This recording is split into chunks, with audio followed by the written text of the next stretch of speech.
Hello, my name is Audrey Veyssiere. I'm an engineering student from the Ecole Centrale Nantes in France, and I've studied science engineering for housing and urban environment. And I'm especially interested in water management. That's why I've decided to do my internship in the Netherlands. And so I joined the team of the city development of City of Rotterdam, and we've worked together on the underground.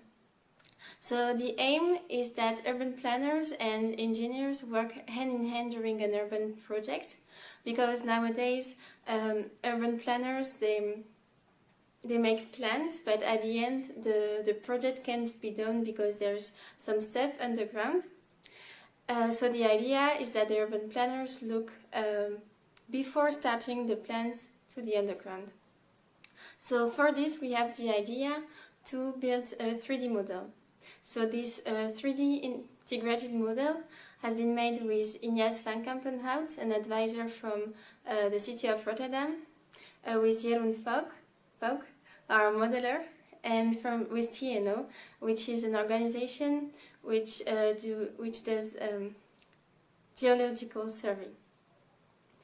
So to do this model, we have chosen to begin with the area of Bloom of Thought, because the City of Rotterdam was to redesign this area.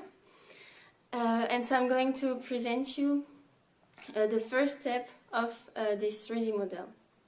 So you have to be aware that this is only the engineering part, which is now integrated to the model, but the next step is to add also the urban planning part, just to see if the plans of the urban planners fit with the situation of the underground. So I hope you will enjoy the video. First of all, let's talk about the data we have to collect to build the 3D model. Firstly, we need to define the project area. Here you can see our area delimited by a black line. This is Bloem of Zout, a residential neighborhood in the south of Rotterdam. The city wants to redesign it because green needs to be added and houses are on piles, and so they are sinking into the ground. Secondly, we need to know which function is allocated to which space above ground. Here you can notice that there are some buildings in dark pink, some gardens in pink, some public green areas in green, some roads in white, some sidewalks in grey, and water is in blue. Thirdly, we need to know more about the ground level. That means which parts are higher and which parts are lower. The black color represents the lowest parts of the area, like water or tunnel, and the dikes, which are the highest parts, are the whitest ones. And then darker it is, lower it gets. Then we need to know where the piles are. In this area, most of the buildings are in pink. That means that there are no piles under them. Then, buildings in brown are constructed on wooden piles. The others in grey are built on concrete piles. Then, we need to know the groundwater level. Here you can see in green that groundwater is under ground level, which is good. But in red, there is a risk that groundwater goes above ground level. Then there is also an archaeology map which shows where there is the highest chance to find some objects into the ground. And there are also maps, which are not shown in this video, about pollution, cables and pipelines, ecology. In fact, you can notice that all these maps are in 2D, but we need information in 3D. That is why we asked to the specialists of every field, how can we translate these 2D maps in 3D model? Then we took into account their advice and we built the 3D model that I'm going to present you now. So this 3D model has entirely been made by Jeroen Vuijk from City of Rotterdam thanks to the software ArcGIS Pro. So first, if you add the functional use map to the elevation map, you get the Anthropocene map. The Anthropocene layer is a shallow layer influenced by human activities. For this first map, a classification has been chosen. Each category influences the underground with a specific depth. Water and canals are in blue. There are roads in dark gray.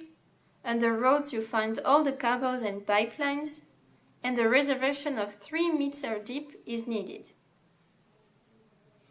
Other cables are below sidewalks in gray. But here a reservation of 2 meters deep is enough. Buildings are in pink. Their foundation goes 1 meter deep. Finally, the last category in green does not take so much space into the ground. It represents all the parks and gardens. So now, if you add information about groundwater level, you get the groundwater level fluctuation zone. We have chosen to represent only the highest groundwater level and the lowest groundwater level, because these two levels are the main important ones to point out problems. For instance, you can notice potential flooding zone. This does not mean that the area is always flooded, but that there is a risk that this area gets flooded when the groundwater level is high. Now, if you add information about piles and foundations, you get a representation of all the piles in the area. Wooden piles are in brown, concrete piles in gray, and these piles stand in the sand layer, which is about 15 meters deep. Here you can notice potential rot. Indeed, if a part of a wooden pole is not in the water anymore, there is a risk that this pole rots. This can be a real danger for houses. Finally, the lithology model from TNO has been added to the 3D model. So you can see the Anthropocene layer in gray, the peat layer in brown, and the clay layer in green. The sand layer is in yellow. What is also useful with this model made with ArcGIS Pro is that cross-sections can be created with the information wanted. Here, for instance, we have the information of the Anthropocene layer, the groundwater fluctuation, and the geological model. So in comparison with 2D maps, this 3D model highlights more easily more issues. But to build this model, we have chosen voxels method. What is a voxel? A voxel can be described as a pixel but in volume. So a voxel is a point, but with a length, a width, and a depth. Actually, we have chosen voxels because it is the best way to model in 3D, to do measurements and calculations. Indeed, the 3D model is a cloud of points with two coordinates. The points just look like volume. Other important issues are to choose the detailed level of our model, but also the scale. Is it necessary to represent all the cables and pipelines? Is it relevant to draw all the trees? How should we represent information about pollution? Just to remind you, this model is made for urban planners at the early stage of a project.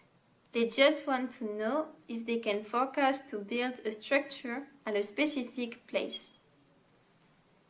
They don't need to know which cable is going under the road, for example. So finally, the most detailed information will be modeled with 5 by 5 meter voxels. It is the example of the Anthropocene layer. Then, information about groundwater level are less detailed. So we take 25 by 25 meter voxels. This is made for 25 5 by 5 meter voxels to fit in one 25 by 25 meter voxel. Finally, information about geology and lithology are even less detailed. So here we use 100 by 100 meter voxels. So 16 25 by 25 meter voxels fit in 100 by 100 meter voxel. And also 400 5 by 5 meter voxels. So finally, all these scales allow to model more or less detailed layers. But we have to choose the same origins so that all these layers can all fit in. So to conclude about this video, we can say that it's a model with a lot of promises and that we can improve in different ways. For example, we can extend the model to all Rotterdam and then to all the Netherlands. We can also make more and more little voxels. The final goal is to use 1 meter by 1 meter voxels with 10 centimeter deep. And finally, we can also connect this 3D model with the building information model, which already exists for the above ground. So I hope you enjoyed the video and thank you for watching.